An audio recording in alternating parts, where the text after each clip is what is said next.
when it comes down to people doing email marketing, and there's so much stuff that people do, but I know that a lot of people send out their stuff, and in the title, in the little the heading, there's some things that they write that goes to spam. So when they send out their emails, a lot of it goes to spam because of the filters out there.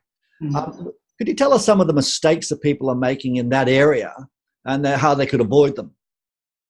It's pretty easy to make mistakes there. You know, there are great tools online. Just if you're doing this yourself, there are great, just write subject line tester into Google, and just doing that, it will tend to come up with a whole big list of things that you're doing right and wrong. It might be too long, the overuse of capital letters, doing 2 exclamation points. Short and sweet.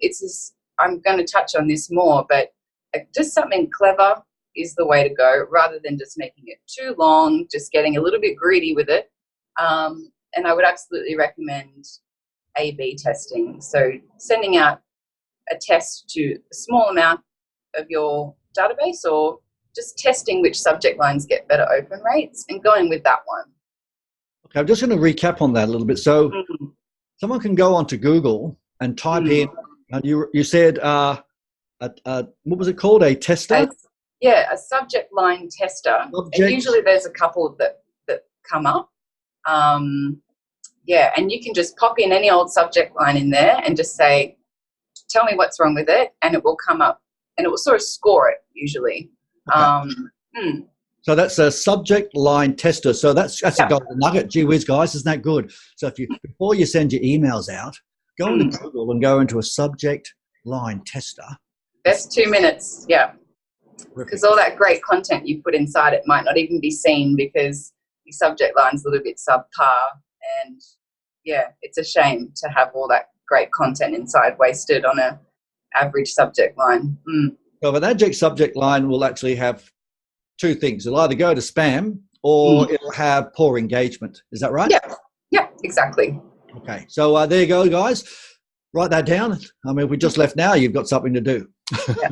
So I'd like to now just talk about a little bit generically, just a couple of mistakes people make when, firstly, doing email marketing to, let's say, just the abyss to get new leads, or to their list. Now, I know there's abyss, it means I'm just going cold with target marketing, and obviously if you've bought a list, but a lot of people have their own list. So what are a couple of mistakes that people are making, and how can we fix each one of them? I'm going to ignore all the sort of assumed ones, which is ideally never buying a list and things like that. But I'm going to say that one of my top ones is the copy, the wording being an afterthought. Thinking, well, I want to talk about this and I need the images and all that kind of thing. And then just sort of throwing in copy, all it takes is a little bit of bad grammar, or it being a little bit too much of a hard sell, or it's very emotional. We're all very emotional to a certain extent, and we all want to be spoken to and not sold to. And so I think that's probably one of the biggest ones for me. And I would also... I'm going to jump in there. So I heard you say the word pictures. Now, from lots of seminars and people I've talked to, sometimes when we do all these beautiful EDMs and all the lovely pictures, that actually is doing us a misservice, because having that picture will then stop it from going into the inbox. Is that what you're saying? Keep it simple and relatively plain?